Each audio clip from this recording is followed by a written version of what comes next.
Hey, you're listening to Performance Anxiety on the Pantheon Podcast Network. I'm your host, Mark, and it was so much fun talking with Isobel Campbell.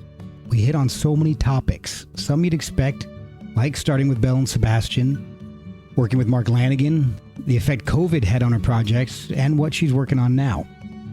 But we also talk about some things that you might not expect, like how church music influenced her, how a Cheeseburger and Annie Hall were the reason she left Belle Sebastian mid-tour, getting kicked out of Orchestra, and what she did during a decade-long hiatus from the music business. Isobel was incredibly gracious to speak with me so soon after Mark Lanigan's passing, and we do discuss their music and relationship quite a bit. And she's got some great news about some reissues and new projects that should make everybody happy. So give her a follow on social media at Isobel Campbell Music on Instagram, at Isobel_Campbell on Twitter, and pick up her music on Bandcamp or wherever you buy music. Follow us at Performance ANX on Twitter and Instagram, and you can help us out with review, with coffee at ko-fi.com/performanceanxiety, or with merch at performanceanx.threadless.com. And I hope you enjoy this chat with Isobel Campbell on Performance Anxiety, part of the Pantheon Podcast Network. Okay. This is I'm really not good at these things, but I'll try it.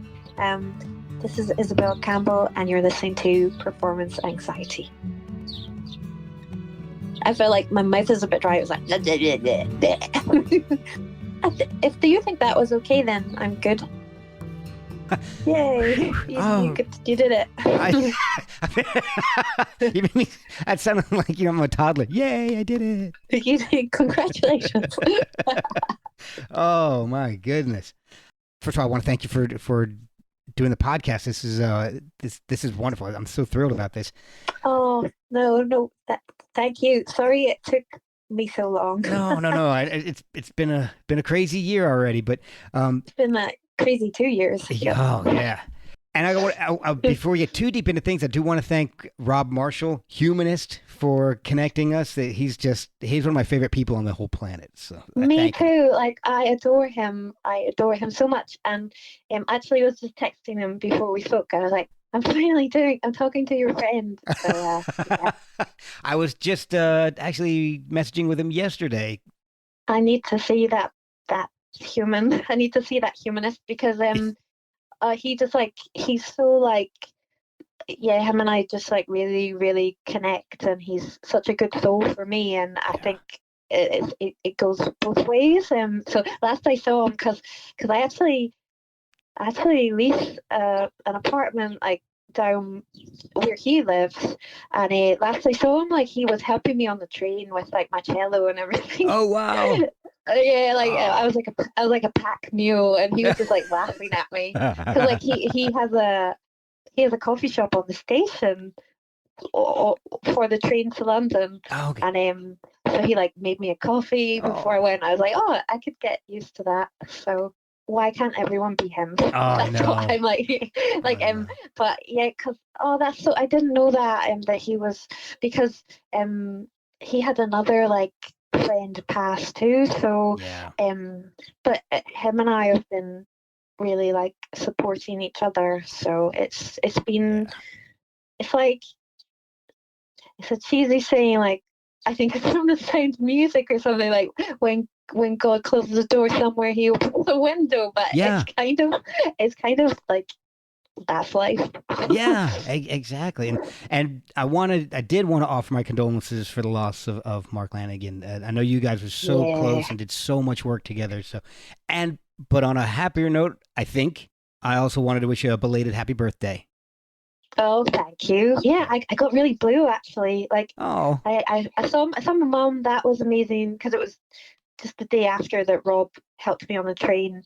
Oh, okay. Saw my mom and my cousin, and that was amazing. But then, like, a couple of days later, I was very blue and very grumpy. But there was like a solar eclipse, which stuff like that, I've noticed. I'm quite in sync with stuff like that. But, really? Yeah, but now I feel good. Like I was just like in a black hole, and I was like, I don't know if I'm going to be able to climb out of this. But but I did. So Oh, I'm glad. congrats to me. Good.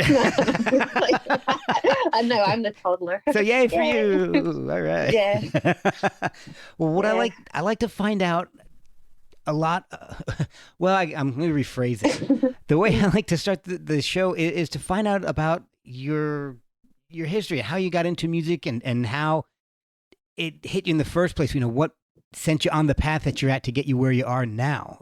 So the first thing I gotta know, because I've noticed that you move around a lot. Are there Yeah. are there Scottish gypsies? Because I think you're one of them. I'm a yeah, like I pretty much I'm nomadic at this point, and but at this point also embracing it. So, but I am, and Yeah. there must be. My mom, like, there's this old Irish folk singer, Margaret Barry.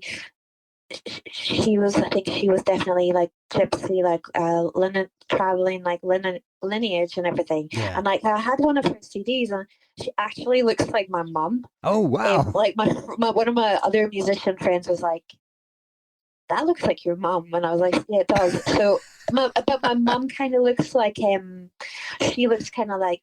Oh man. My mum looks very Irish, not in the red hair sense, like the Celts. Like, but she's got like jet black hair, like bright blue eyes, and so there must be, is what I'm saying. Yeah. Like, there must be. I don't know.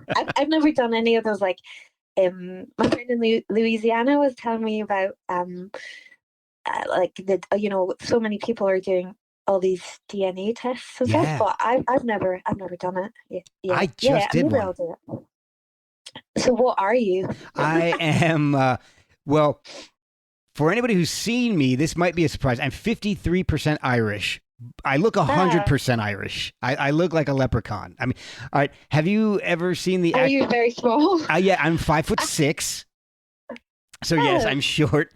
That's not too small. But if you've ever seen the actor Sean Astin from, you ever see the movie Rudy? Or let me see I'll look what else he's in. But I look like Sean Astin. I look exactly like freaking Sean Astin. I will Google it afterwards. I haven't, like, I was talking to another friend yesterday, and he's called Jason, and obviously it was like Friday the 13th yesterday. Yeah. And I'm like, right. But I was like, he was like, have you seen that? And I'm like, I live under a rock. I've not seen it. So he had to explain it all to me. Yeah. So I'm 53% Irish, and then I'm 29%, something like that, Norwegian. But my grandmother was pure Norwegian, so I got none of the Viking. I got all of the leprechaun. So because I'm 5'6", I've got uncles that are like 6'2", 6'3". I got none of that. So I don't know. It's and then other dynamite. Yeah, I got small packages. Oh, there you go. That's fine. Yeah. I got like other northern UK stuff. Like it's a general catch-all, I guess. It's like northern UK. And I think a little bit of German. So you're very European then. Yes. Very European. Yes, very, very much so. Almost frighteningly so. Yeah. But so were your parents into music? You mentioned your mom looked like a musician. Did they like music? Did they play music? So I grew up they were, my dad, like my mom and dad, they both when like they were dating, like they went to see Led Zeppelin and the Rolling Stones. So my dad was a bit of a bad boy. So my dad, he's still alive, but he still is a bit of a bad boy. Just an old bad boy. I like him already. He was really into he's even called Angus. Hey, like he was he's like really into back in the day, like he was really into like Deep Purple and all that kind of stuff. So he still loves music. Like one of the last times I saw him, he was singing like I'd never heard it, so I quite enjoyed it. He was singing a Wristband by Paul Simon, which I thought was really funny because he thought it was really cool. So it was like this Scottish man going, "Oh, wristband, my man," and I was just like, "Ah, that's so funny." That is awesome. So he loves music, and the only thing I disagreed with him once was he tried to tell me that Paul Weller was preferable to the Small Faces, and I was like, "What, Dad?" Like, because like I have all his, like I grew up in so he would have like the Led Zeppelin vinyl, Deep Purple vinyl. He would have Kinks 45s, like Small Faces 45s, and a lot of the stacks in Motown. So awesome. So that was my dad, and he had a guitar, but he never learned. And then my mum really likes music, but the thing is, like, so my dad's got a nice voice, but he can't remember lyrics, and my mum has a gorgeous can remember lyrics, but has nobody likes to hear her sing. Like when she's singing, my brother's like, "Stop it, please stop now," and all her friends like tell her to stop singing. So, but so somewhere in between that. And also, I'm a bit embarrassed to say that, she kept the Beatles off #1 because she bought bought that Engelbert Humperdinch tune. No! kept Strawberry Fields off #1. Oh. So that, and she's a big Streisand fan as well. Oh wow! So so that's her. But I think my dad, like, because when I was small as well, like he used to tape all the chart shows and like Steve Wonder and like Lionel Richie, and we would play Tom Petty, Van Morrison. He was into, and we would play games in the car. He'd be like, "Who's that?" And I'd like tell him who it was. So I think that's probably that is so great. I think it's less to do with Engelbert Humperdinck, even though that's a very excellent name. It is. It is. I mean, if we could get Engelbert Humperdinck with Benedict Cumberbatch, I don't know how what they would do together, but something amazing. It would. The world would explode. I don't know what would. You can't get those two forces too close together. It's like. I mean, I love Benedict Cumberbatch, so it would be. I feel like it would have to be something amazing. I got it. Benedict Cumberbatch plays Engelbert Humperdinck in his biopic. Yep. There we go. Possible. There we go. Yep. There we go. All right, so we'll just start writing that after we record this podcast then.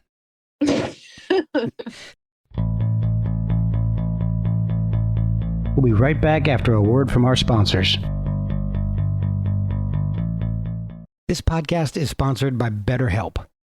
Without a healthy mind, being truly happy and at peace is hard. The good news is therapy works. But what is therapy exactly? It's whatever you want it to be. Maybe you're not feeling motivated right now and would like some tools to help. Or maybe you're feeling insecure in relationships or at work, not dealing well with the stress. Whatever you need, it's time to stop being ashamed of normal human struggles and start feeling better because you deserve to be happy. And now you don't have to worry about finding an in-person therapist near you to help. BetterHelp is customized online therapy that offers video, phone, and even live chat sessions with your therapist, so you don't have to see anyone on camera if you don't want to. It's much more affordable than in-person therapy, and you can start communicating with your therapist in under 48 hours. Try doing that in person. So join the millions of people who are seeing what online therapy is really about. It's always a good time to invest in yourself because you are your greatest asset. And a special offer to Performance Anxiety listeners, you can get 10% off your first month of professional therapy at betterhelp.com/performanceanxiety. That's betterhelp.com/performanceanxiety. Thanks again to BetterHelp for sponsoring this podcast. When did you start getting into music? And I know you're a cellist. Was that the first instrument you learned, or was there something else that got you into playing music? When I grew up, there was a piano teacher that lived like 3 doors down. Okay. And but then at school, well, even when, like, my parents aren't religious, but my mum kind of tried going to church for a minute, and when we went to church, I was really into the singing, and then when we started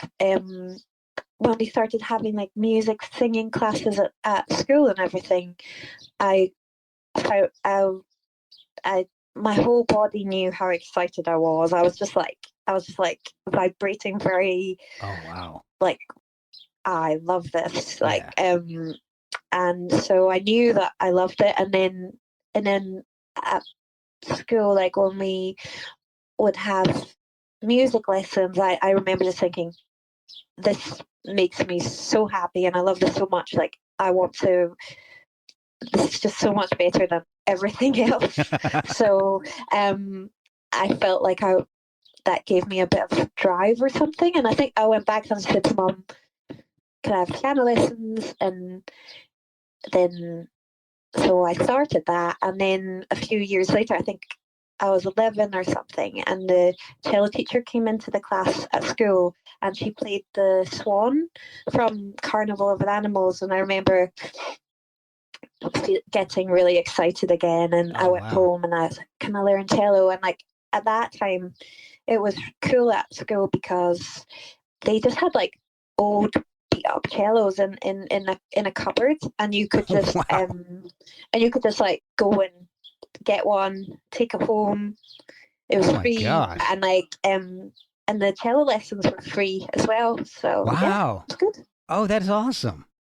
Yeah, and I had a very inspirational teacher because she was she was like Maggie. She was like very kind of calm and tall, willowy lady, and very like she became a Buddhist, Oh, wow. and she I just liked her a lot, and she was like a bit of a hippie and things like that. I really really liked her. So Okay. So at this time, what music were you listening to besides what was being played at school? I mean, I'm thinking. So what was the at popular time was like? I'm thinking it was like Ghostbuster soundtrack, Olivia Newton-John kind of oh stuff.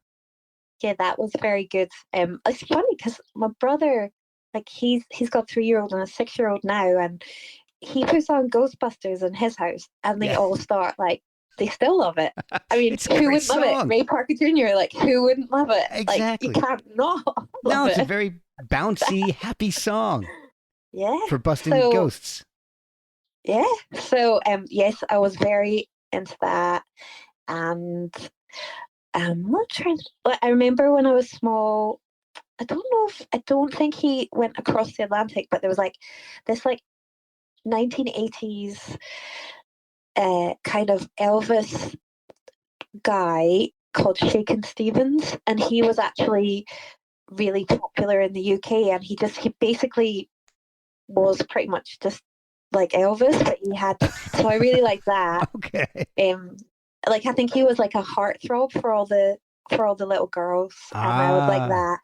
And okay. then also, I remember seeing like Debbie Harry on Top of the Pops Oh, singing "Heart of Glass" or something, and I remember thinking, I want to do that. But I was only about like 5 or 6, like because I remember thinking she looks so good and I like that, and that's what I yeah. want to do. So was And so that I knew. that was when you knew that was when you kind of made your decision that was this is the direction you're going to go? I just like I was like, this is. I just kind of thought, well, I would like to do that when I grow up. Yeah. Yeah. Now, was I guess that leads to when did you start playing in bands? Because I'm sure taking cello lessons there were I know recitals and other things, but doesn't it doesn't really offer itself up to like so I'd be having the music lessons at school, and then what like do that, and then I went to an orchestra, like a summer school orchestra, like Glasgow Schools Orchestra, and okay. I actually got thrown out of it. I brought a lot of How did you get I, thrown out? I brought a lot of shame on the family. That was like the note. There was like one. Well, I did a few naughty things, but and rebellious acts, but that was like one of them. Oh, Uh, what did you got to tell me? What did you do to get thrown out of the orchestra?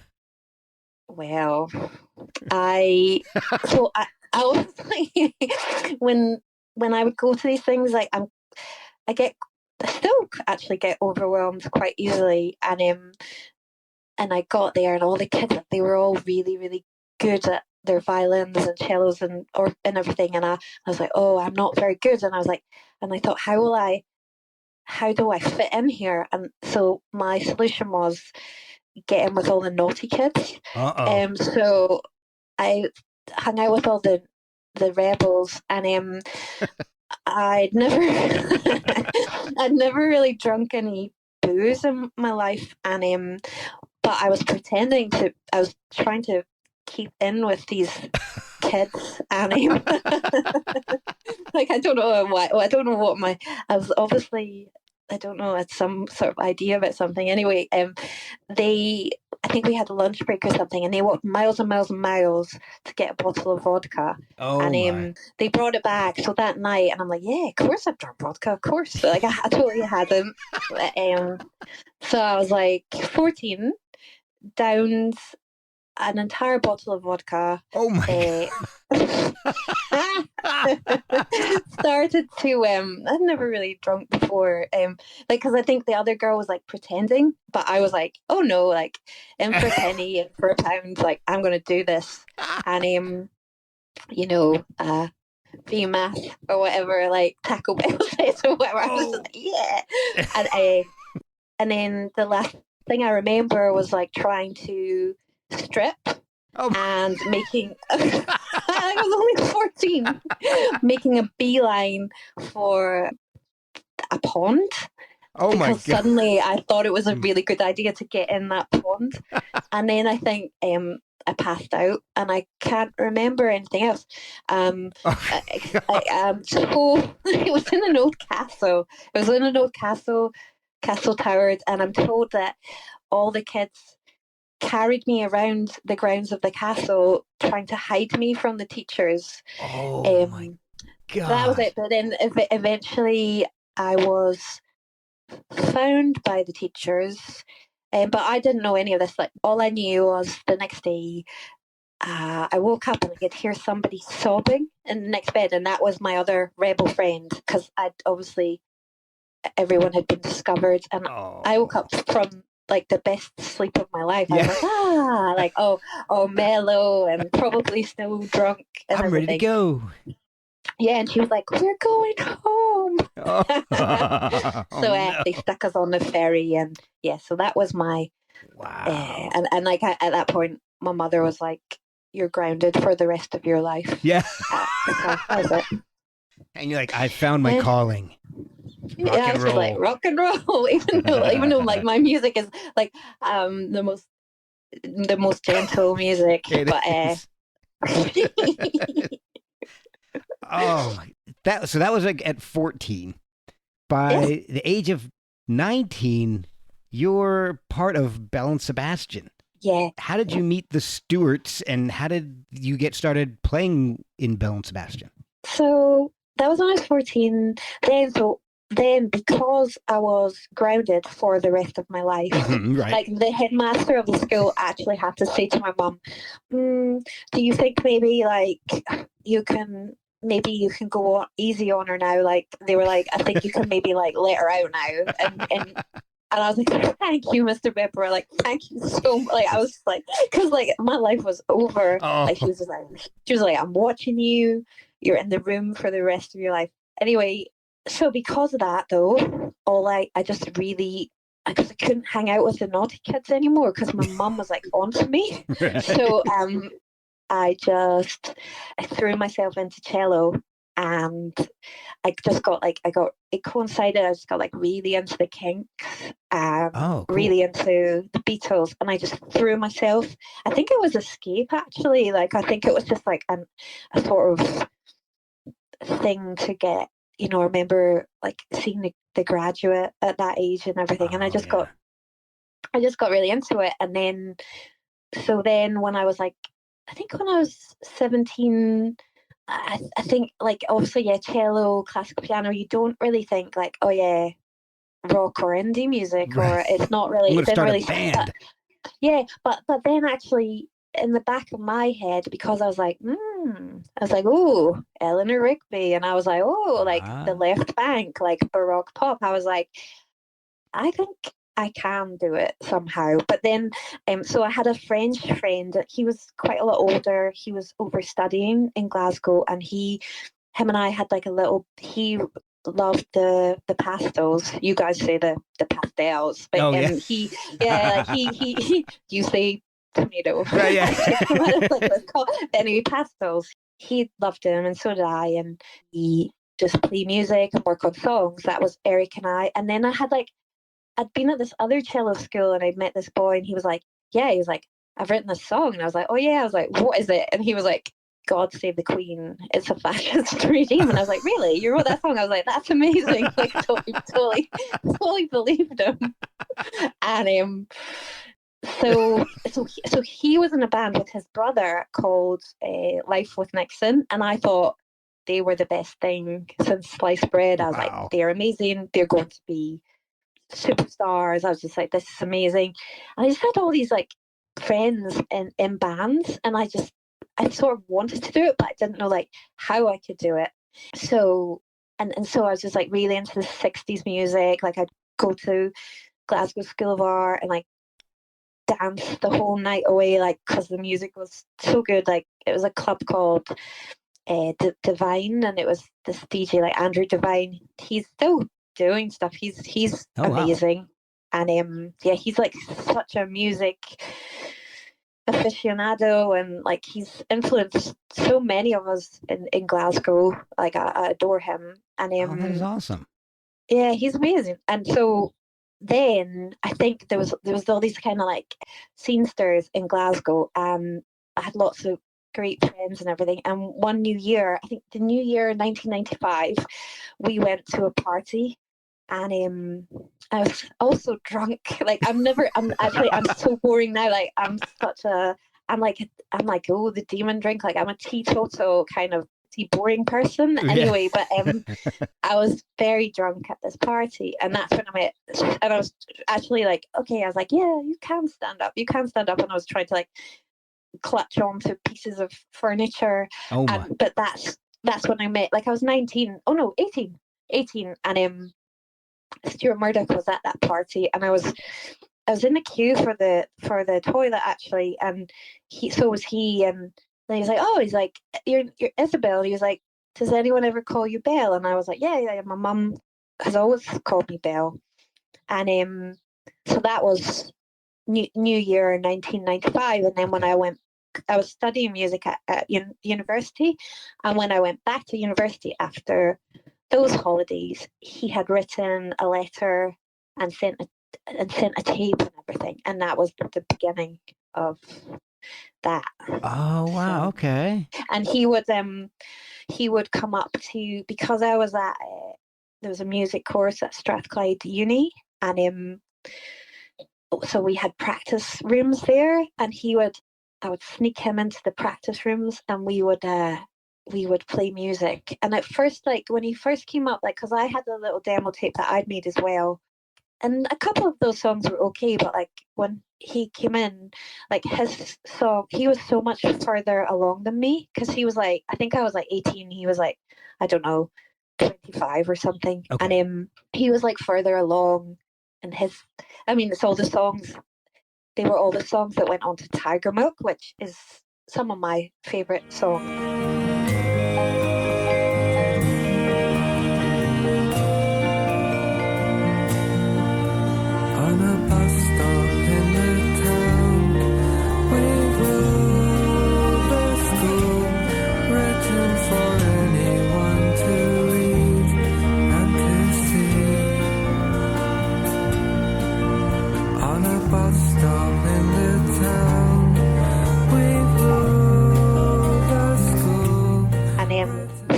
So he was further along, so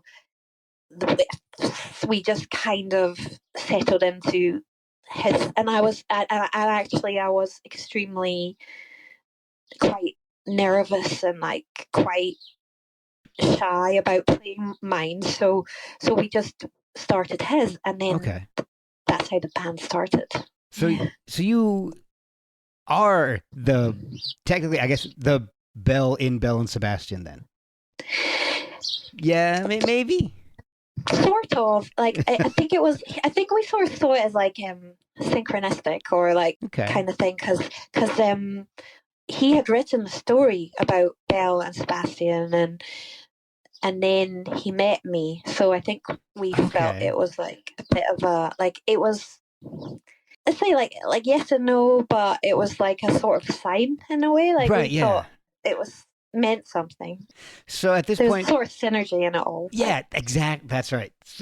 So at this point, are you thinking that this music is your career? And this no way. All I'm thinking, no, never. All I'm thinking is never. I'm just because so me when I was like 17, 18, I was like, this is something all my friends that are boys do. And like when I was like 18, 19, I was like, this is something all my friends that are boys do. And it's amazing and I love it. But I'm thinking, how can I ever do it?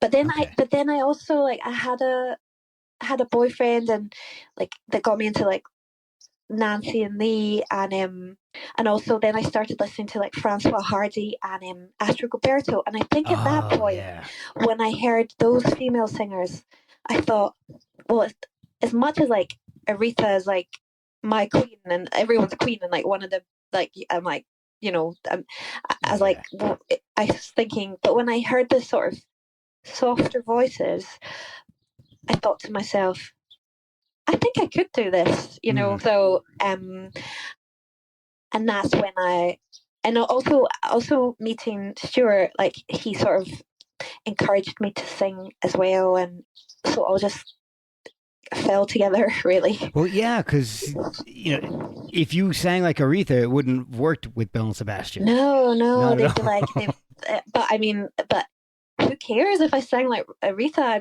I'd be on a private jet. Yeah, okay, good point. Like, see ya. I'm not doing your stupid podcast. but I mean, like Aretha, like she's one of my favorites. But it's like I remember because when the band first started, and Stuart was like my best friend, and so I'd always be around like his church hall and everything. And I think one of the ladies in the church choir said like, there was this like soprano singer and she's like, woo, like really like full on. And I think this more sort of simpering, more mousy woman said to Maggie, the soprano, she said, God hears the sparrows as well as the larks. so that's how I think. That's how I think brilliant. Of it now. I think, well, the little sparrow can still chirp away, and that's how I see it. And also, I'm a songwriter too, so I think, well, it's all good because even though I can't sing like Aretha, I can write for someone that does. That's true. That's what I'm going to do one day. So.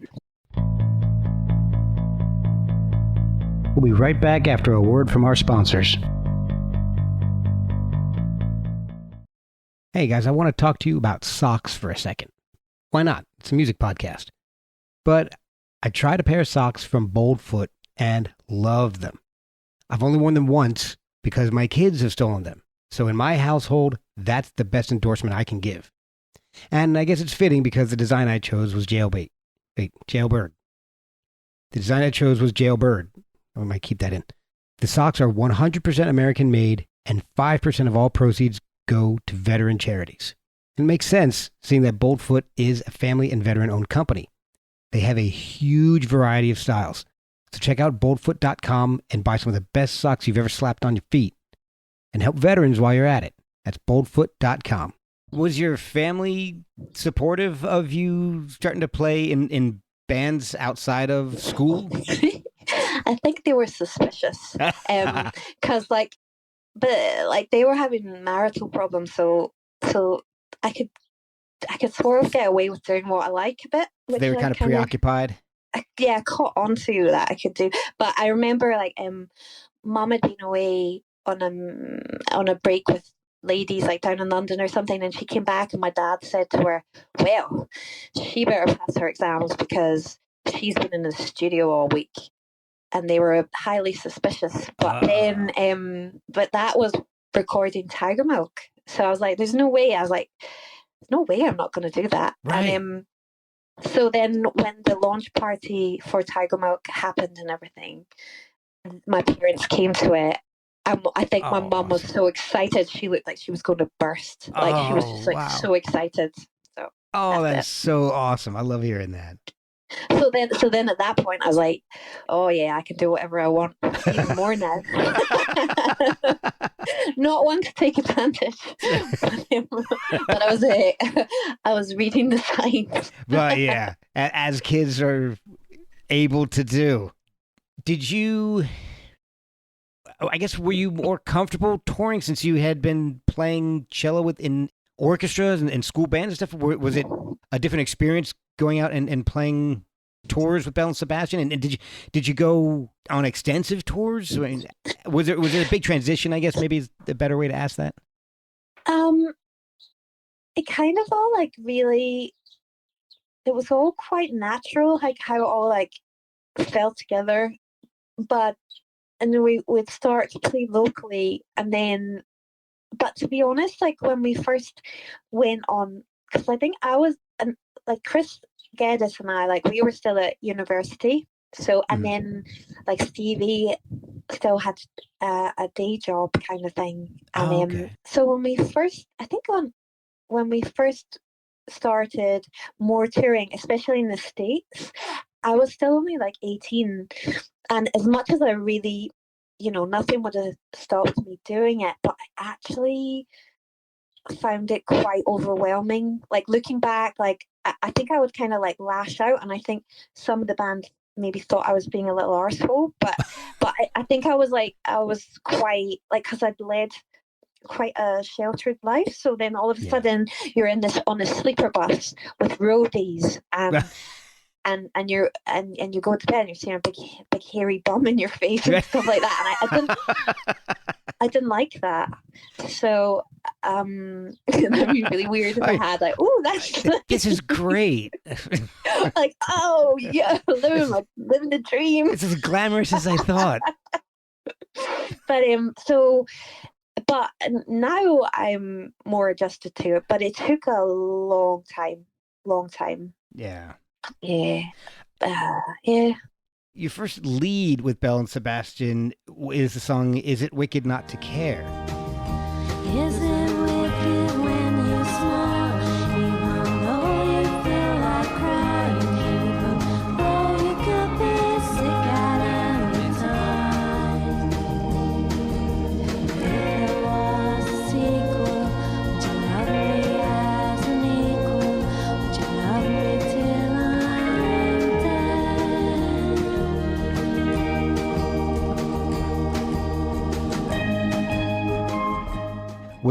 Was that your idea, or was it one of the Stewarts suggesting you do a lead, or how did you start singing?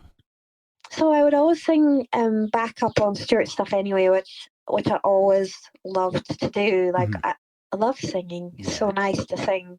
But actually, from the days when Stewart would come to the university and we'd sneak in the practice rooms, and all the the other kids, they'd all be like singing like Midnight at the Oasis and stuff like that, and I'd be like, to me the pastels were God, so I was not singing Midnight at the Oasis, so I always felt like quite like it was sort of like a guilty pleasure, like just doing the music that I liked and not like acid jazz stuff, So, but back in the days when he came up to uni, and the demo tape I was talking about, Is It Wicked Not to Care, was on that.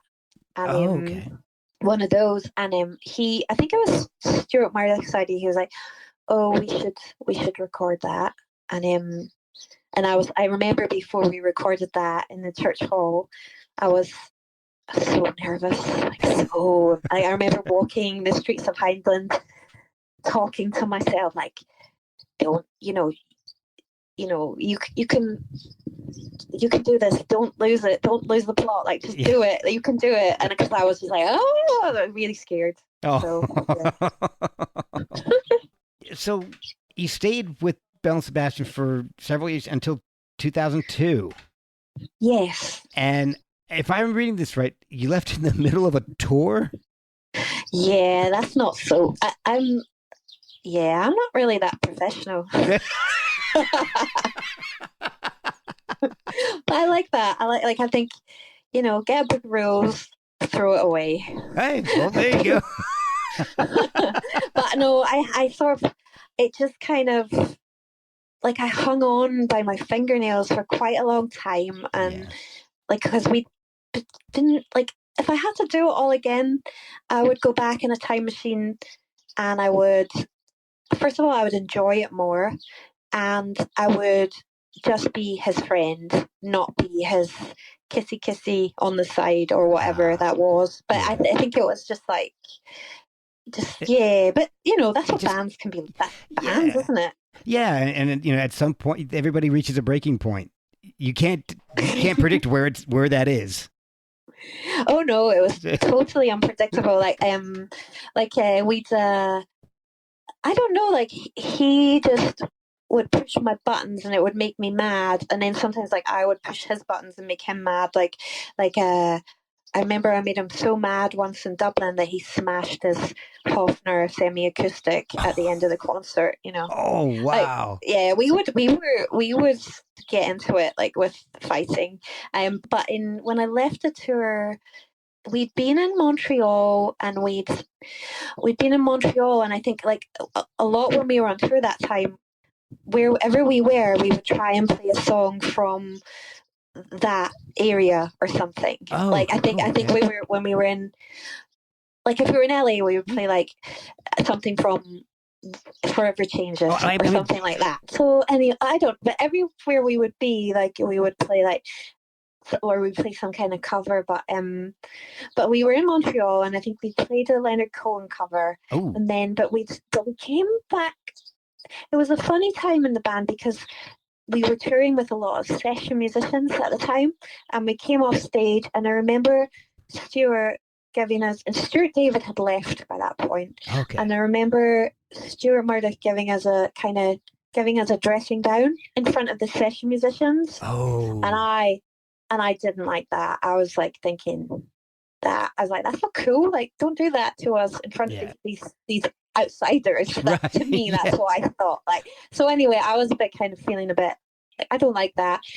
And then we got to New York, and we were having a day off, and I remember I'd ordered room service. I'd ordered this big cheeseburger, and I was loving my cheeseburger. Like, I was tucking into it. Like, I was like, yeah, like really, like leave me alone with my cheeseburger. And then the phone went in the hotel room, and it was Stuart, and I was kind of like, this is my day off, and I'm eating this burger. Like, leave me alone.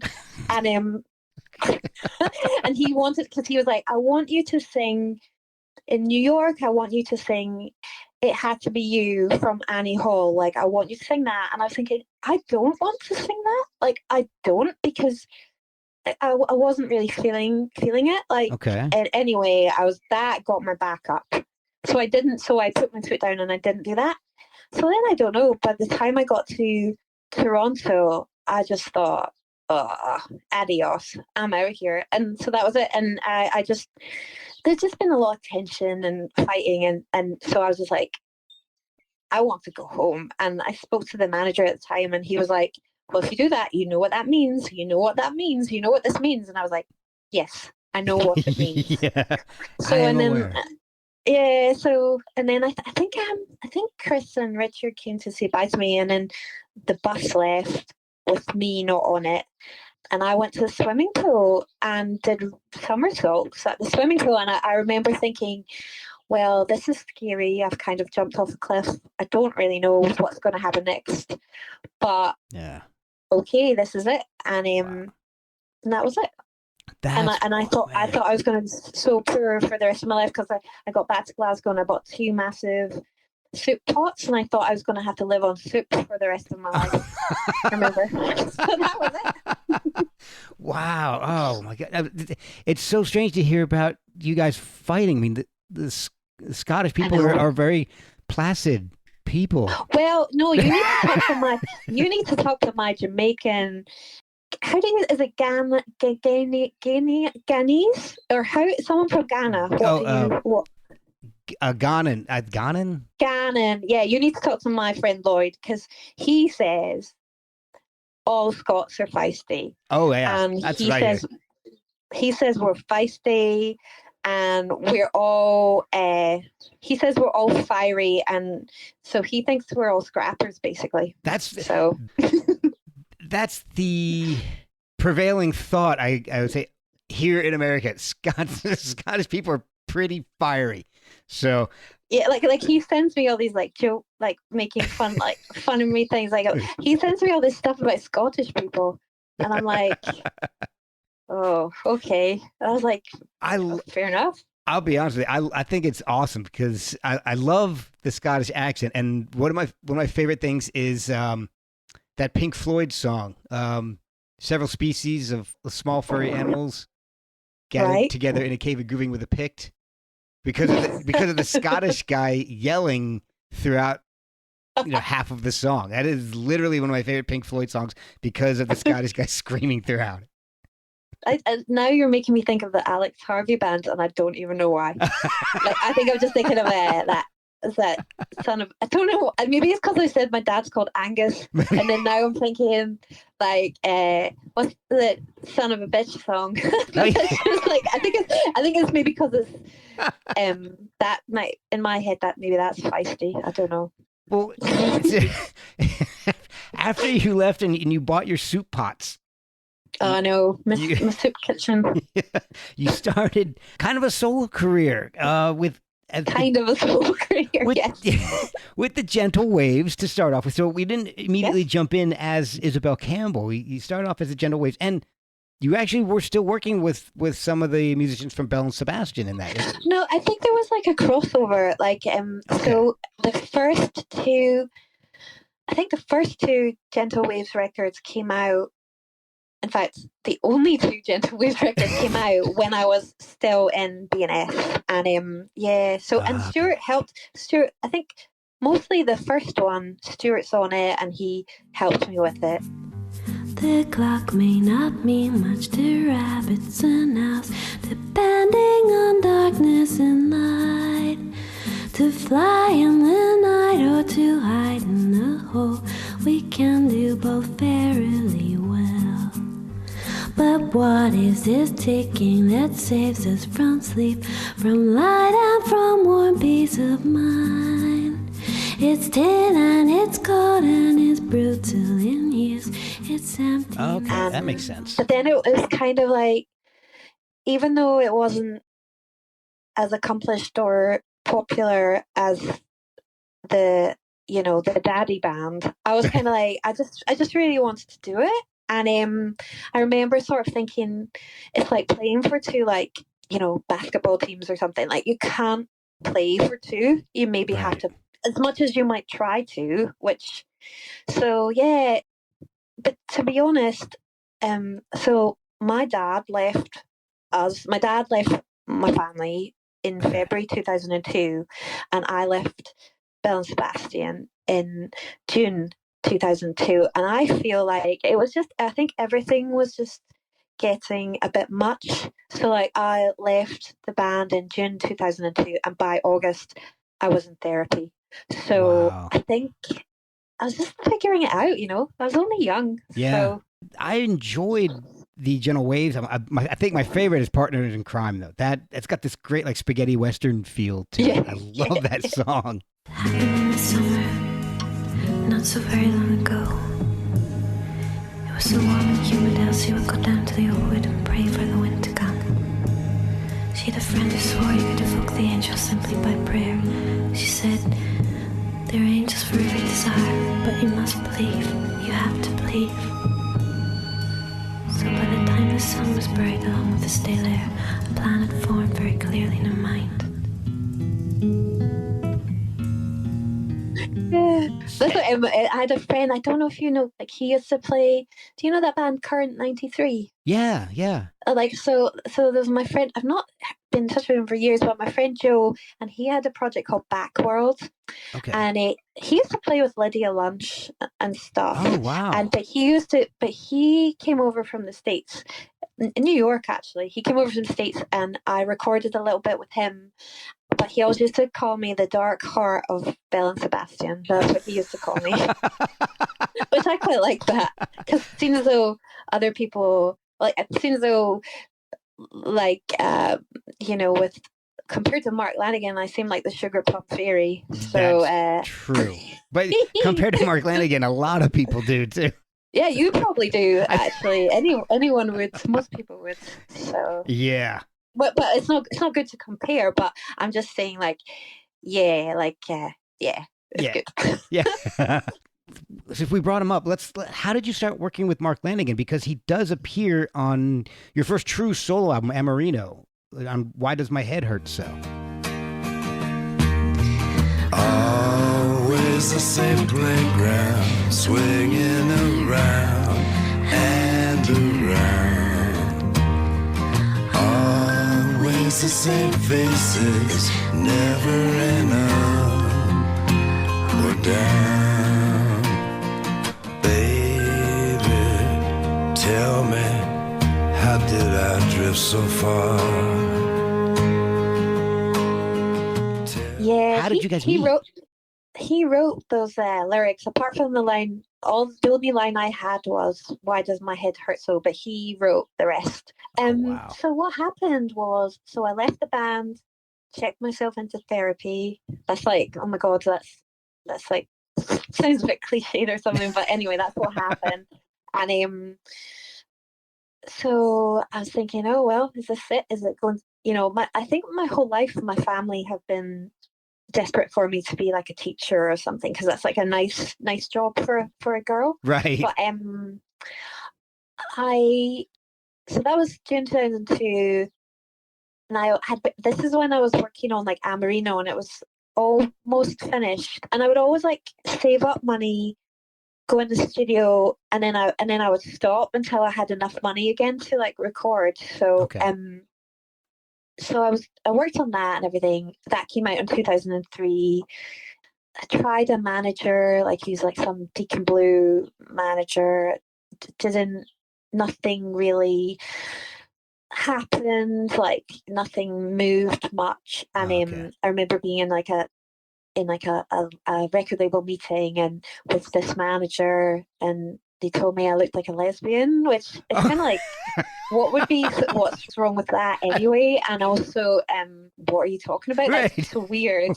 And then this was the guy. This guy, he'd created like Enya, and I think he'd like worked with Madonna at Warner. Just this record guy called Rob Dickens. Anyway, Okay. and he said, "I understand you looking like you do. I understand you looking What? like you do if you were Sheryl Crow. But for the music you make, I don't think you look right." Oh Anyway, my gosh. Yeah, it was pretty horrible. Wow. I flew down from Scotland for that meeting, and then I remember leaving the meeting, thinking, and I went straight to the airport because I was kind of a bit broken from it. I went to the airport and paid to bring my flight forward because I was like, I need to get out of here. Because but Mark Lanigan, so the Amarino came out.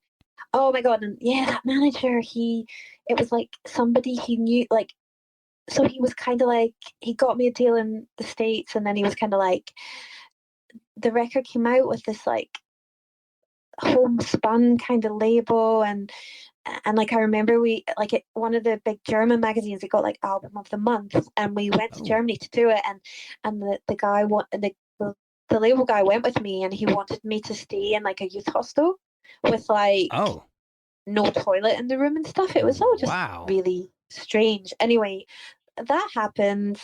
I never have seen any money from that. I've never been paid anything from that. So I was just kind of like, it wasn't seeming that likely that anything would continue. So, but what happened was the press officer, Chris Stone, she has a company, Stone Immaculate, And I was also had a boyfriend at the time, and I was all the new material I'd started like working on, and like at that time, like around about 2003, and I was listening to Tom Waits' the early years a lot, and I was listening to like Nick Cave a lot, and I was just really digging all that stuff. But then I had these songs, and my boyfriend Jonathan at the time, he said, "You should ask Mark Lanigan to sing those songs." And I didn't know who Mark Lanigan was, like, but Jonathan was a little bit older than me, and he had like Scraps at Midnight. He put that on, and I remember thinking, well, it's a long shot, I thought this is, it's like kind of, I don't know, like pissing in the wind or something. I was like, there's nothing like I just like it's like nothing will become of this. But anyway, Chris Stone passed on a demo, and like I think it was like a Man Ray postcard I'd written to him. Okay. And the next I hear, oh, Mark Lanigan wants to talk to you. And I'm like, all right, okay. Wow. And so I was in my flat in Scotland. The phone went, answered it, and he was like in the studio, and he sang the song. He's like, I hope you don't mind the word baby. And I was like, oh, I mean, I was like, oh no, that's not. Why would I? Why, I was like, that sounds good. And then he just like sang "Why Does My Head Hurt So" down the phone, and wow. and I was kind of like, okay, I'll do anything you want me to do now.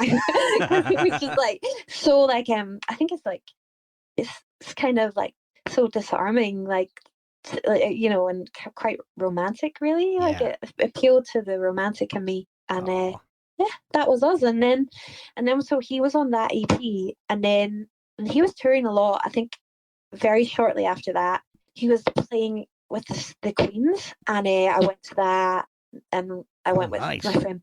Yeah, I went to that with my friend Bill, and we went and met him, and that was great. And then after that, he was back playing. I think "Here Comes That Weird Chill" was coming out, so so we went to a solo show. I think maybe that was just, I don't know if Bill came, but I think maybe me on my own. I went to that, and then afterwards after that show, he said, we should make a record. And oh man, like I I was like ecstatic. And I think like because when I would send him the songs, he would always say like he felt like a little boy like at Christmas, or he felt like it would be all his birthdays and all his Christmases together. Oh wow. And that's kind of how I felt as well. So that is beautiful. Yeah, it's so it's like like because I've been thinking a lot about it since he passed, and because it's been really hard and sad and everything, and it's just, but that is how amazing music, because it connects so many of us. It connects us, and it's just powerful. It's amazing. It really is. And one of the other cool guests that I saw on Milk White Sheets was James Iha. And you actually wrote the song James for him.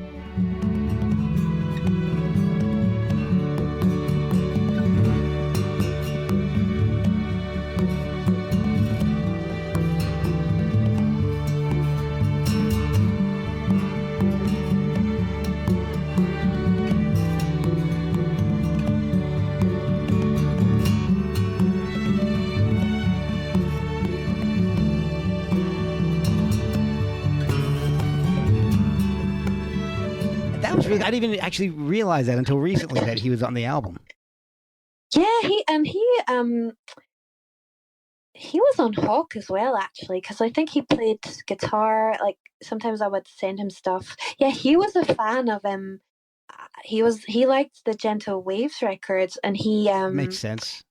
And he does it. And, yeah, because if you listen to his first his solo album that came out, it's very, very different than any of the Pumpkin stuff he was on. So it kind of, I can see how he would be a fan of that.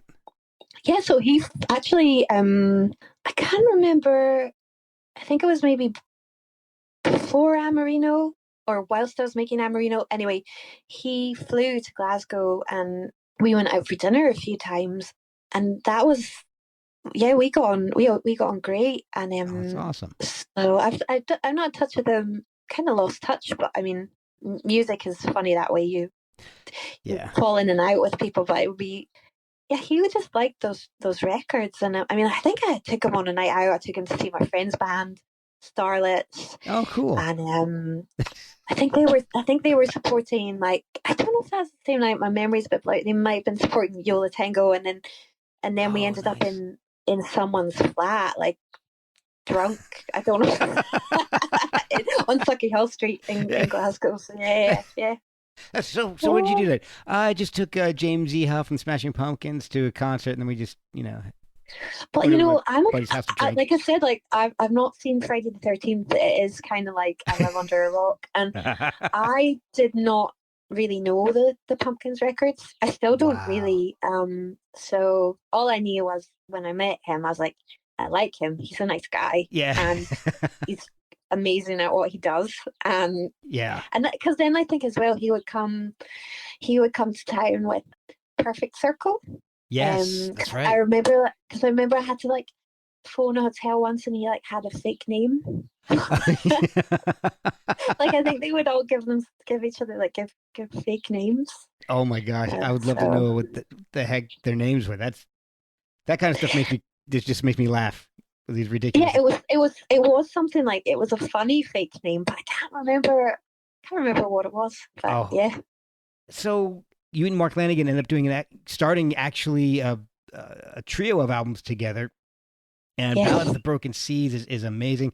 I mean, it starts off with some beautiful stuff. I mean, Deus EBS, that's a beautiful way to just start a series of albums with anybody.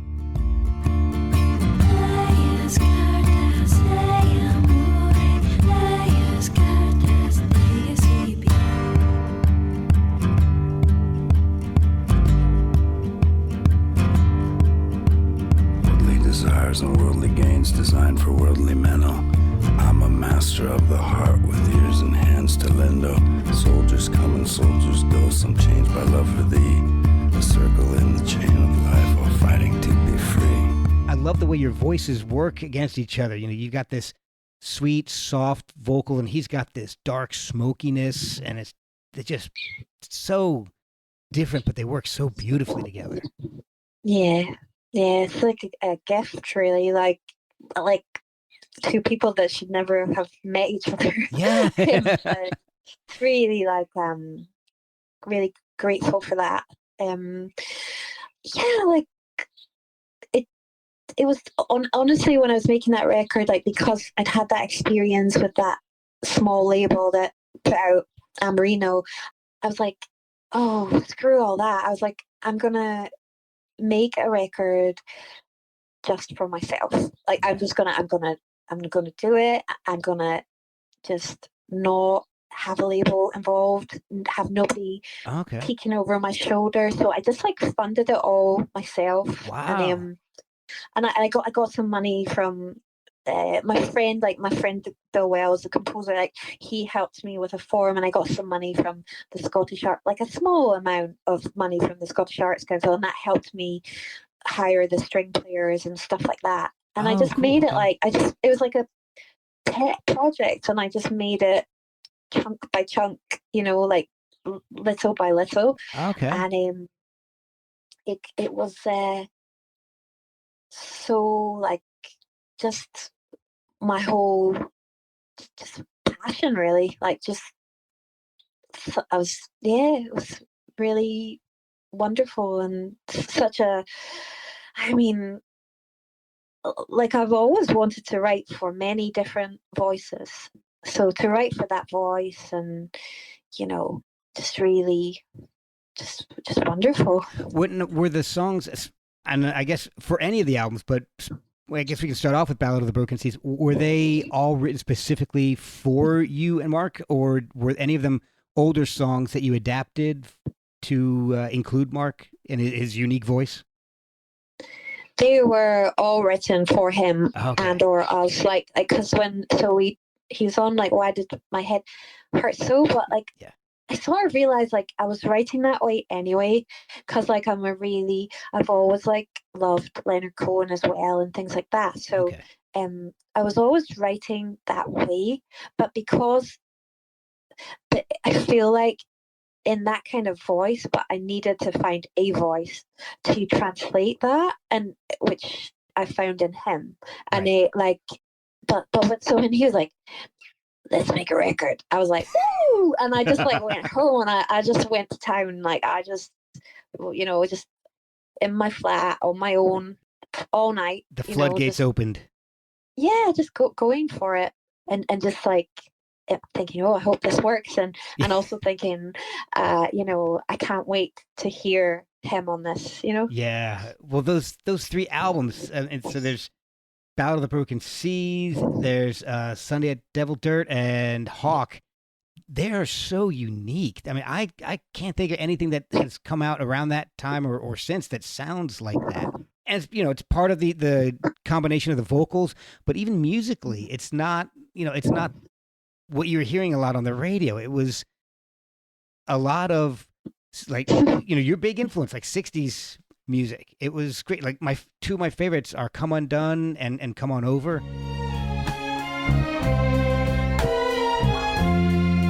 Like a thief crawling through the night,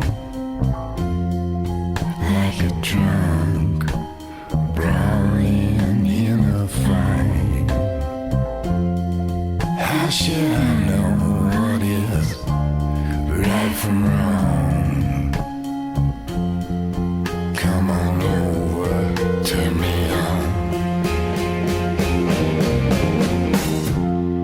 Sunday best, you're my favorite suit. Those are just awesome tracks, and it's something that I could put on for my dad loves it. My brother's a kind of a throwback guy. He loves 50s, 60s, 70s music. So he loves it.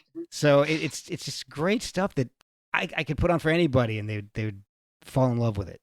Yeah, like I am a throwback, like really as well. So because I was like, I'd be writing that stuff, but I'd be listening to like Nina Simone, James Brown, and it's like that's cool, but like I'm like a little white girl from Scotland. So I'm like, how am I going to do this?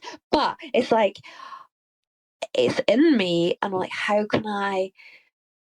Like those melodies, like even like a lot of like country music, I feel like it's like that deep soul that can be in some of the best soul songs or country songs.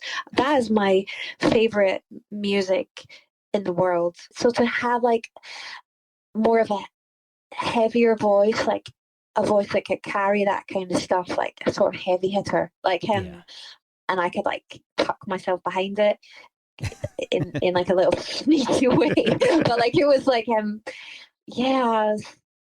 that's so I'm still gonna make a soul record though. Like my friend at Abbey Road, like every time I go and master a record there, he's like, do your soul record, do your soul record. And I'm like, I know, I'm going to it. And like last time I saw him, he's like, go to America, don't go to America, make your record either way. And so it's like, because I'm like, because my whole the last 2 years, it's like, should I stay or should I go? Like I don't know where to live, but for the music in America, for me, I would crawl over broken glass for that music. Oh wow! Like because it's the best music. It's like it's where it all happens. Like think of the Beatles listening to like Radio Caroline or whatever. Like that is the music that shaped popular music. It's so funny because I know a lot of people who are in America who think the opposite. They're dying to go to Great Britain because Led Zeppelin, the Stones, the Beatles, because they're like Anglophiles, aren't they? But it was like a transatlantic kind of back and forth. Like think of even like the Beatles with Brian Wilson. Like he heard Sergeant Pepper and he was like, oh my God. And then he went and made tech sounds. Like it's always Yep. been that way. That Always. push and pull between the two countries, and it's just, and there was no internet back then to do it. You had to go find this stuff. You had Yeah. to actually search for this stuff. That to me is what's amazing, and I always feel like we've lost a little bit of some of the magic of that with the internet, which kind of makes me sad with some of this stuff. But Yeah, it is quite. I mean, that truly all was magic, and it's like the cross pollination. But Mhm. music is magic. That is what I've come to. I really think so because it's so powerful. Yes. It connects people. It can do things that conversations can't. It can move us in ways that words alone can't. I know what you mean. Like, I mean, we're living in quite sterile, like, but there's still magic. There is. I think what I miss is I'm grateful for the internet because of being able to find so much more stuff. All I've got to do is type in something on Google, and I can find everything I've ever wanted to know about anybody, any band, anything you've like. If I type in Isobel Campbell, I can find out every album you've been on, and that's great. But I miss a little bit of the search, the physical search, like going to a record store and looking into the piles of vinyl and CDs and stuff. I kind of miss the availability of that. I mean, even though all the record plants are all backed up at the moment and vinyl is still happening, but I miss, like, I mean, Spotify is like so handy and everything, but I miss the actual, like, you hold this record in your hands and it's just because one day, who knows, all the digital stuff, like if it's all on like iCloud somewhere or wherever it's stored, if there's like some kind of malfunction, like, it's kind of like, oh, what, it's gone and you can't recover it. I know. It's like, I'll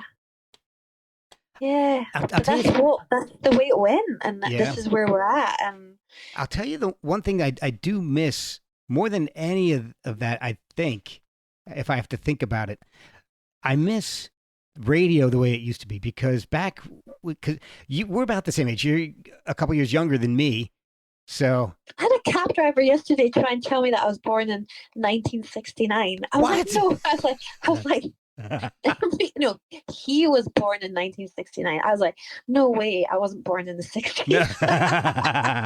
No. But yeah, so I'm 46. Are you? I in June I'll be 49. Yeah, we're in the age bracket, aren't we? Yeah, you're the same age as my brother. So there's something about 1976 that makes people, I think everybody born that year is a throwback, because my brother, he doesn't listen to anything outside of rarities, outside of the 70s. He's a 50s, 60s, 70s guy. So my friend, I was at my friend's house yesterday. She put on like Magic Soul or something, and she says her husband doesn't like it because he says they only have like 4 songs. and I'm like, no. I'm like, put it on. Like, this is my station. Right.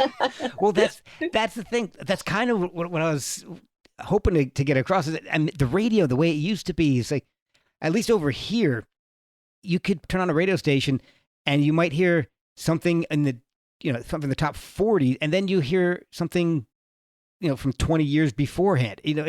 There wasn't the, I don't know.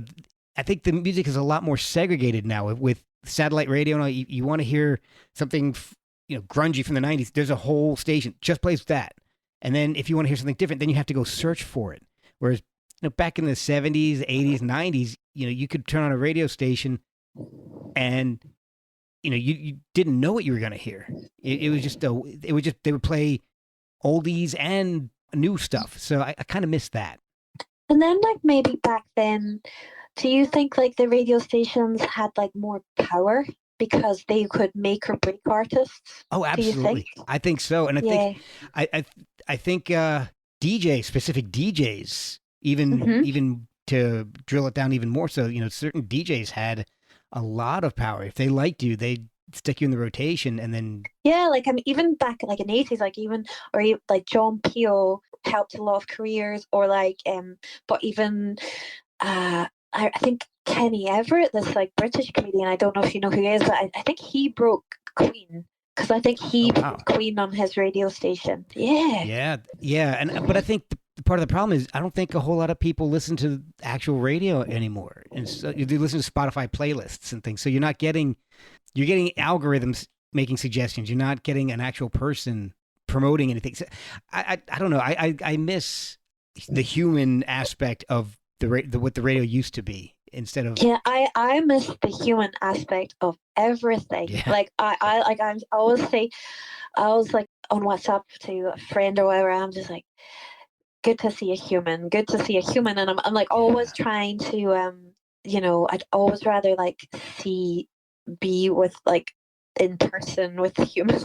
Well, Yeah. not all humans, but like a lot. But, like yeah. yeah, it's just become very, I mean, the technology is amazing, but I think there's a time and a place, and I think it's good, but real human in a room, or Mhm. togetherness, like I think we've got to keep that going, because Yeah. just the whole cyber stuff, and like I have some people that like they just text me forever, they never want to actually see me, and I'm like, time to lose those connections, because I need the humans.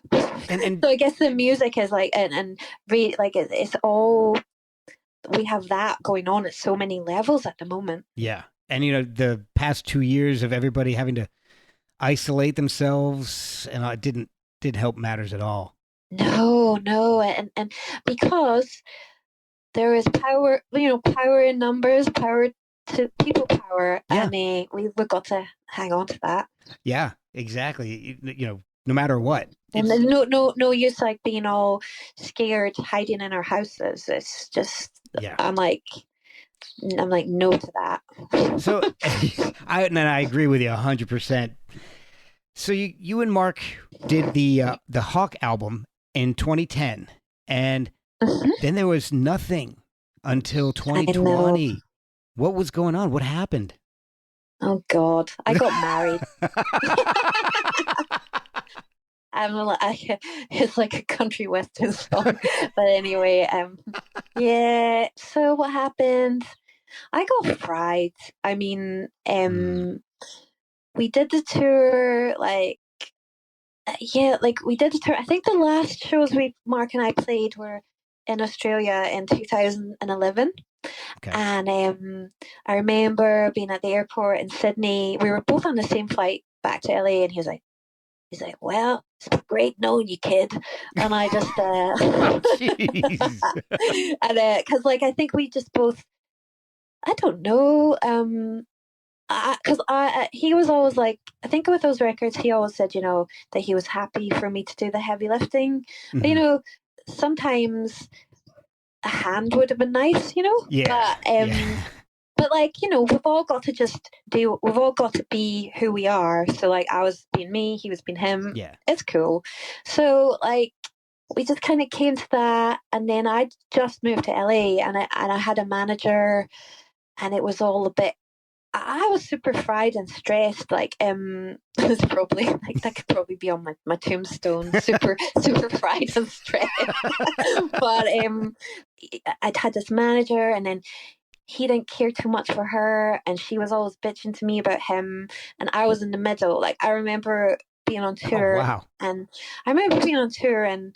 there was that kind of bad blood and like sort of bickering. I remember waking up on a tour bus like in Chicago, and that was going on, and just like bursting into tears, because it was just like I'm a people pleaser, like, and it was, Yeah, me too. anyway, yeah, which is like, got to sort that out. It's not so good to be like that, but anyway, so that was sort of happening. I remember we were playing in Toronto, and he was like, "Is she an alcoholic?" And I was like, I don't know. And he was like, "Well, either that or she's gonna play dodgeball with her face." And I was like, what? Oh my God. So like but he was right, because there was like he was right, but I was just trying to navigate the music business. So anyway, that all went tits up, and I got a bit burned and pride, and it really put me off and really scared me off. So then I was like living in LA, which is like the most showbiz place to live. Like, what was the point of that? I was like living in LA, hiding. I was come off here, enjoying the good weather, and hiding. Would come out every so often, take a meeting, get the fear, and go hide again. Oh, wow. Like I remember taking a meeting with I think it was Cat Stevens' manager. Like he produced the Tina Turner movie, like What's Love Got to Do with It? And he was a really nice man, but he was like, is your music like Barbra Streisand? And I was like, I don't know. But anyway, so like there was lots of like, I felt like such a square peg, and I couldn't really squeeze myself into a round hole. Yeah. And so I gave up a bit. I was married. I enjoyed like we got a dog. I enjoyed that. But then all of a sudden, I just kind of turned into a cleaning lady and a cook, which wasn't so good. So yeah, the career just went down the toilet a bit. So that was a decade. Yeah. Suddenly 10 years have gone by. Like, wait. I know. And you're like, and in 2010, I'd met with this publishing lady, and she told me I had 4 years left in 2010. What? So. Oh my God. You get the weirdest meetings. Yeah, I'm a mover and a shaker. So you look like a lesbian. Your music, somebody wants to be Barbra Streisand, and then you've got 4 years left, and then you're done. What's that song? That's entertainment. Yeah, it's pretty showbiz. Pretty brutal. Yeah. Pretty brutal. So what pulled you out?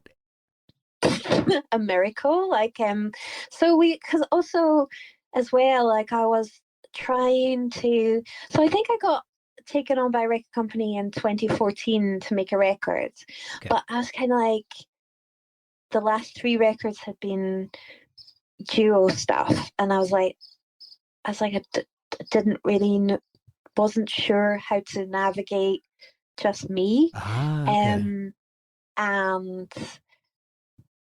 because I remember tweeting something about Bob Dylan, like during that time, like saying, I'm mopping the floors listening to Bob Dylan, and somebody said, well, Bob Dylan didn't get to create his songs like by mopping floors. And I remember thinking, I was thinking, yeah, I'm kind of like wasting, like I was like, yeah. But so what happened was my husband at the time, we made the record, and it just like it was so DIY, like we were doing it all ourselves, and it just took a minute, and then we made it, and I really like it. But then when we finished it, the record label had actually folded. So, and they were kind of annoyed because I'd taken, I think sometimes like record labels like people to go in the studio and make a record in like 2 weeks. But like I've always like, even the Mark Lanigan records, I would say, because I self-produce a lot. Because I'm kind of like, well, I have nothing, like if an amazing producer, I would be like, yes, but a lot of it is like they're just money guzzlers, and I'm like, I have it's not like I don't have ideas, so I'm like, I would rather just produce myself. But then I think because I'd taken 2 years, like I think they were annoyed at me, but I was doing my best, and I was just kind of like, I'm quite a fusspot, so I was like, it has to be, I wanted to make a record that I loved and like that I believed in, because otherwise what's the point? Exactly. So, and I think that's worth the fight right there. But anyway, they locked me down, and so that happened in like sort of October 2016, and they locked me down, and I didn't get out of that until, and because I remember emailing Mark during that time, and I was like, oh my God, like I'm locked down, like I can't, not the pandemic lockdown, but I was like, I'm not a free woman, like I can't get this legal stuff, I can't, this is like completely, and I can't work because of this legal stuff. And he was like, man, he was like, I heard of that happening to people like in the 80s, but he's like, I don't know anyone that this would happen to now. But then, like, when lawyers would look at the contract, they would say, oh yeah, it's a really draconian contract and all this. So anyway, I got my freedom in 2017, just before Christmas Eve. So like the music business is like like everyone is on holiday. Yeah. So I got my like we'd reached an agreement, and I was able to shop the deal with the record. But anyway, so then I think March 2018, an old V2 friend, Mark Bonds, like he said, oh, you should send your record to Cooking Vinyl. So, and I did. Okay. And so at the last minute, like I ended up like flying to London, met with Rob and everyone at Cooking Vinyl, and that's when they took on the record that had been constipated forever. Like they great way to put it. They just like, it was just totally snarled up. They took it, and then that was like, then that came out at the start of at the end. I think it came out in February 2020. So then that started Cooking Vinyl, but in the meantime, like like I sang on Damage and Joy. After all the shit that you've been through, all that I got is time for you. Oh yeah, I'm just glad you found me. Oh yeah, I'm just glad you found me. Just wrap yourself around me.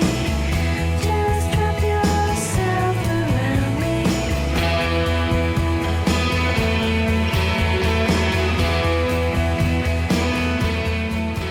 The Jesus and Mary Chain album, sang on that in like 2017, and like, and for like somebody like I was completely snarled up with that legal thing. So getting to do things like that was a lifeline for me. So I can understand that. Yeah. Yeah, it was very, very, very frustrating. So like when the pandemic hit and we were all locked down, I was like, I know this feeling. I was like, oh, I know, like I'm practiced at this. Here we are again. Yeah. Yeah, treading water. Like, yeah. Okay, so I'm looking at the album, There Is No Other, and I would not have imagined you picking Running Down a Dream as a Tom Petty cover to do. There's a few others I would have imagined you doing first, but maybe All Right for Now or The Waiting, but Running Down a Dream, I love what you did with it. Was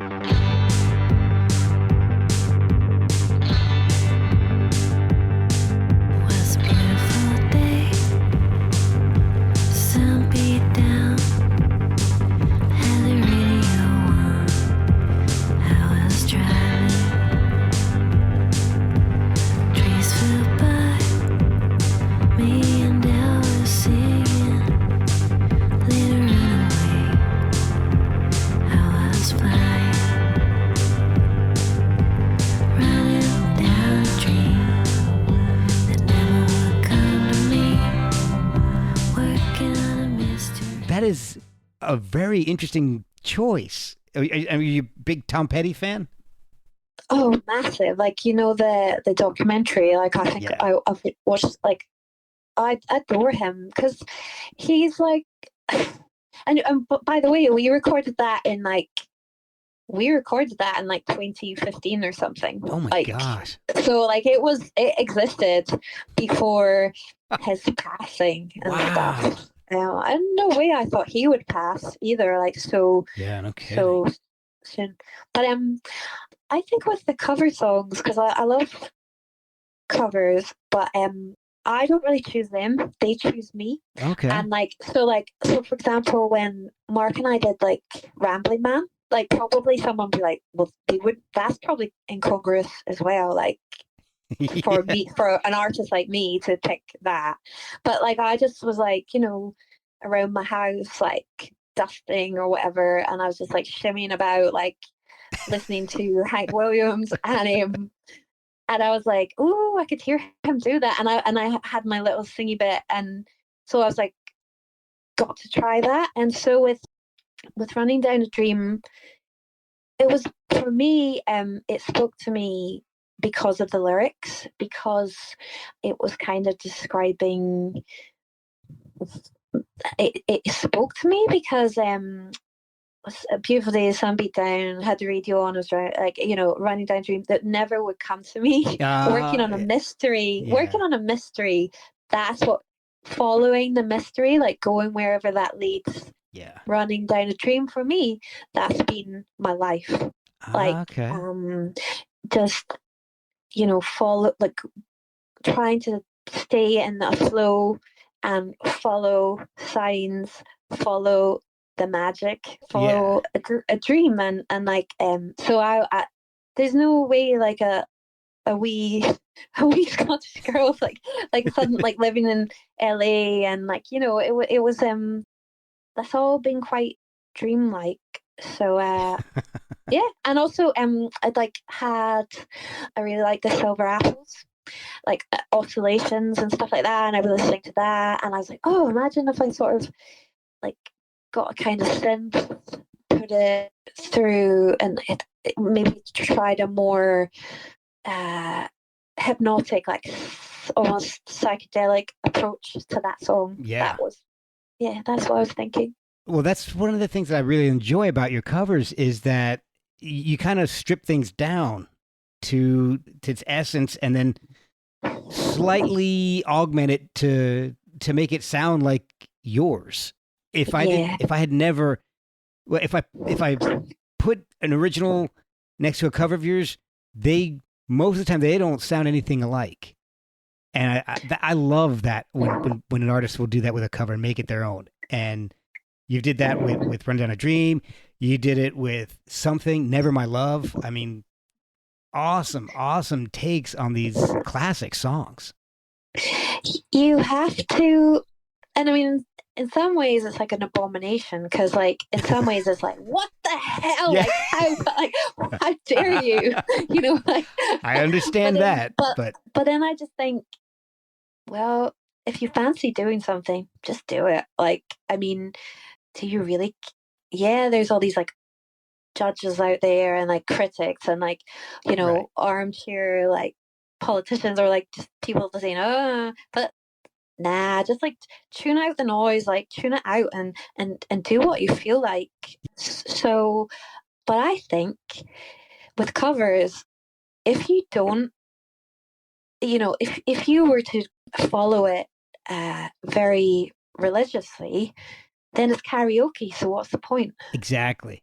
If there's a song you want to try, do it, because you're gonna, no matter what, somebody's gonna be upset at you. But at the end of your career, are you gonna look back and say, I tried it, or man, I should have tried it? You got to do what you feel like. You got to do what you fancy, as long as it's not hurting anyone. Yeah. Like, Well, yeah. got to follow Jim that used to play guitar with me. Like, you got to follow the muse. Like, and I think if you're an artist, you just do, because there's no choice, because you just have to. Yeah. I guess the next question I have about the albums is, with the lockdown and quarantines and everything, were you able to support the albums at all before everything kind of went to hell? So I was so I managed to squeeze in a tour, like as my friend Mark in the Mary chain, like he says, oh, he was like, he always like, yeah, it was good. Good you got a tour in before everything went down the crapper. Like I think he was over in the UK, because I think the Mary Chain had like a Darklands tour, so he was over for that, but then the tour never happened. But then they actually did it in November, so I got to sing with them in a couple of nights for that's that. awesome. That But yeah, so I got like, and I was so nervous because when I did the tour at the end of January, February 2020, before the pandemic, yeah, I squeezed in, like, got to play in Scotland, England, and Europe a bit, and it was so. It was like, oh, now I feel like myself again. Like, I was like, Yeah. oh, like, this is because I think even Mark Lanigan, like, I think when I was on the Mary Chain record, he emailed me. He's like, so glad to hear you on that. And then when that's awesome. when There Is No Other came out, he's like, when Ant Life came out, he was like, oh, I love this. People against on the highway, people against at the mall, people against marching onwards with no time to stall.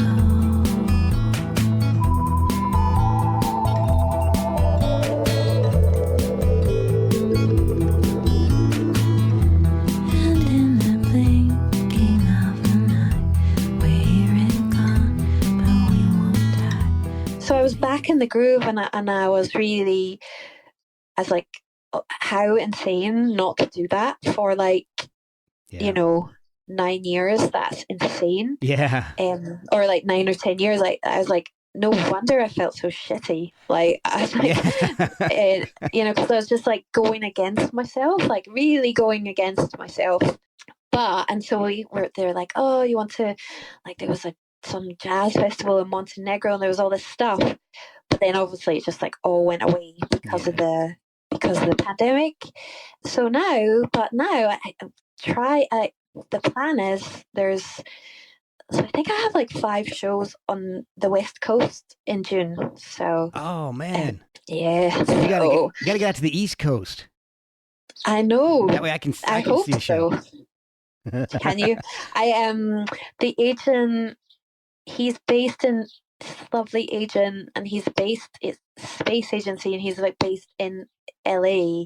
So maybe he'll get. I think he was just saying, dude, like, there's a festival in like Northern California, and he was like, play. This is just a kind of start back, and then he said Yeah. follow up more in September. So Okay. You're re-releasing Amarino and Milk White Sheets. Mhm. And when I threw out that I was going to have you on the podcast, the big question that everybody wanted to know was, are there going to be any reissues on vinyl specifically of the albums with Mark Lanigan? Or maybe an album of unreleased material that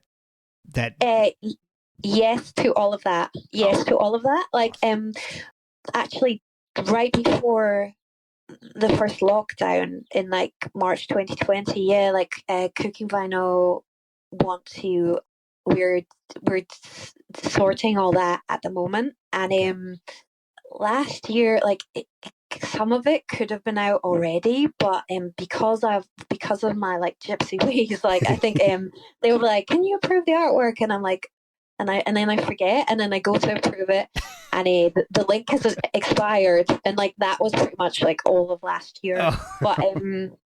But we're on, like, I actually met with Cooking Vinyl like in London a few weeks ago, and so no, we're planning all of that. Oh, Yeah, and particularly, I couldn't definitely on vinyl, but and they're saying, actually, I saw a text from Stu today. I think he's 2023. He's saying, and I couldn't believe it. They were saying CD as well. I was like, who buys CD? And but apparently I do. Do you? Well, the back half, you do. There you go. There you go. So like the back Jeff and Steve were like, oh, no, people still buy CDs. Oh. And I was like, what? I live under a rock. Like, I'm like, what? I was just like, okay, what if you say so? Good. What blows me away is that people are putting out cassettes again. Yes, There Is No Other came out on cassette. I really liked it. Wow. How it looked. Yeah. So are you writing material for any new projects, since there's no other. It was kind of an amalgamation of like 5-6 years worth of work. Or are you working on something new? Yes, I have. I've started recording, and I need to.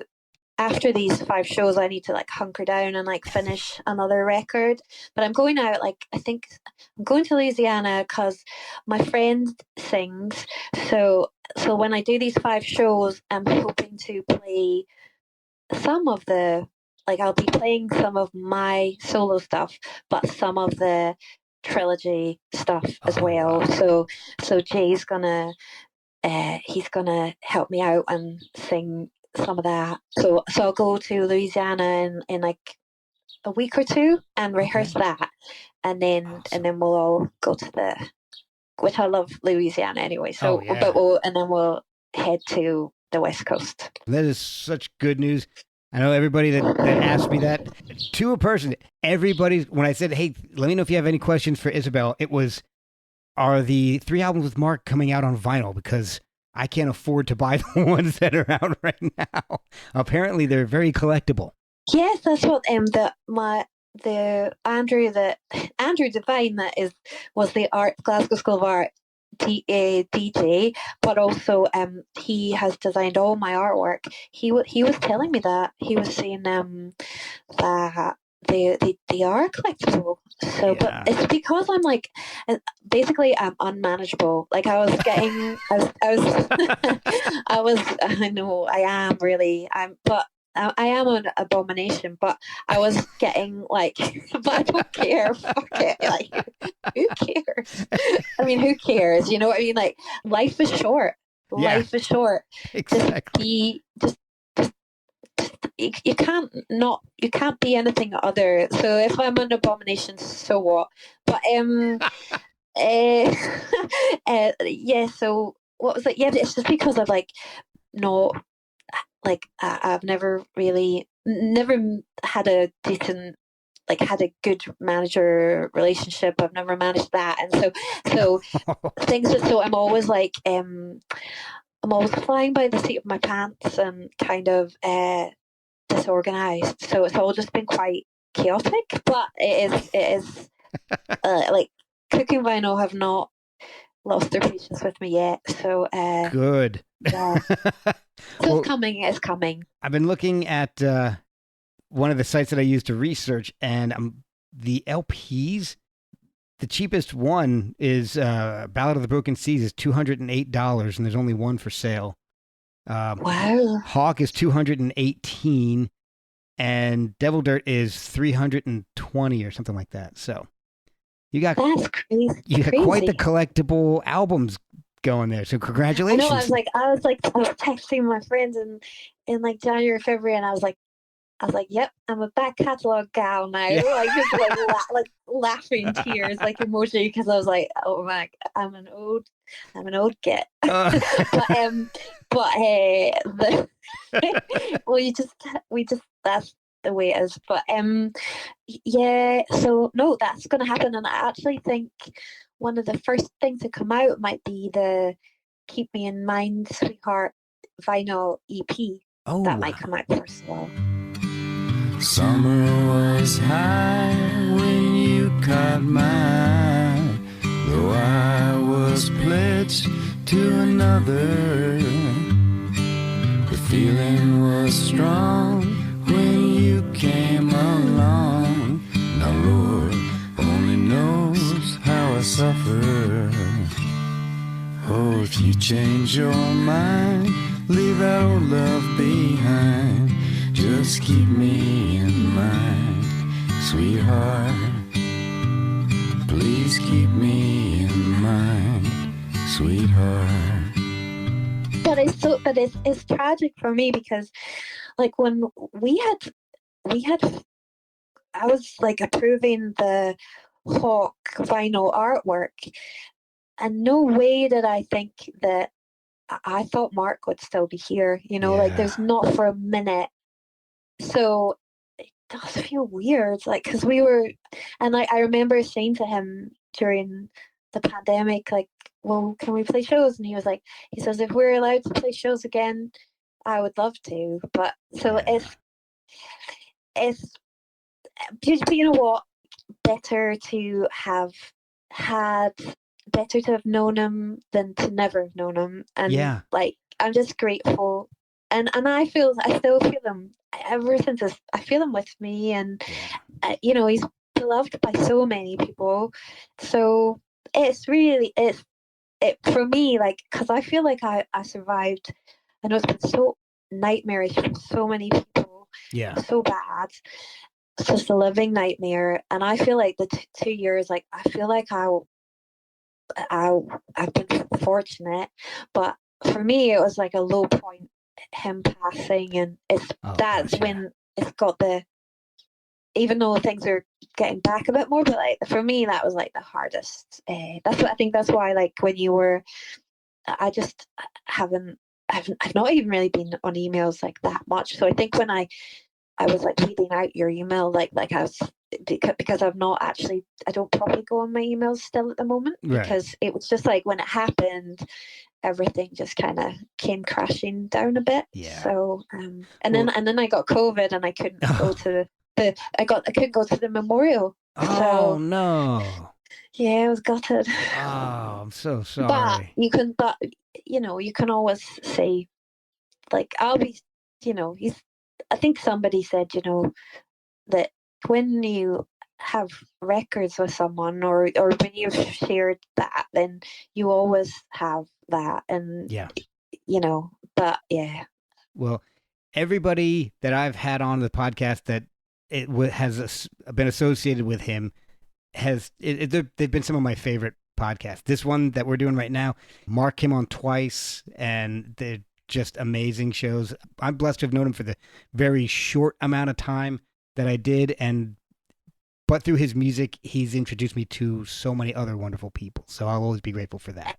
And that's the thing that, like, that I keep coming back to, because of, like, I'm a thinker, and I think too much. Actually, it's not that healthy sometimes, but it doesn't always serve me. But you know, that I keep coming back to, like, music is so powerful. Yeah. It's so powerful because it's like so healing. It can heal us all so much. Like, I know I've not read Mark's book, but I know that, you know, people have told me that he said, like, music saved his life. I remember when we would, like, when we were making Ballad, I think he said, and then one of his managers said, "Oh, this is keeping him alive right now." Wow. And like, but I just keep coming back to, like, how awesome music is.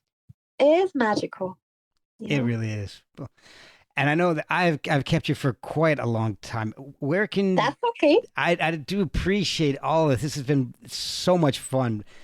Where can people follow you on social media to keep track of tour dates? Or how can they follow you? Yeah, it's all like, so I am so, you know, I still have an email account.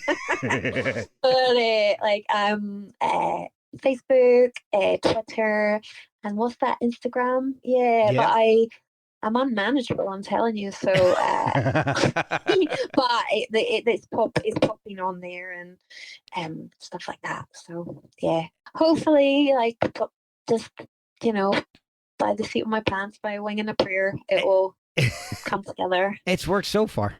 It has. Well, I've really had a lot of fun. This has been great. Thank you so much. Thank you. I've had a really nice time too.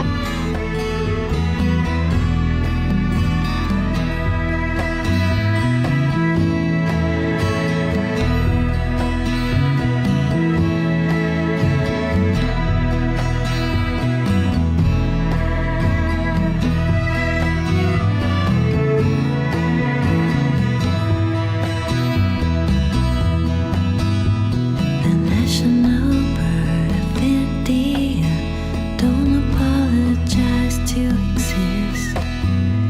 The national bird of India, don't ask questions, he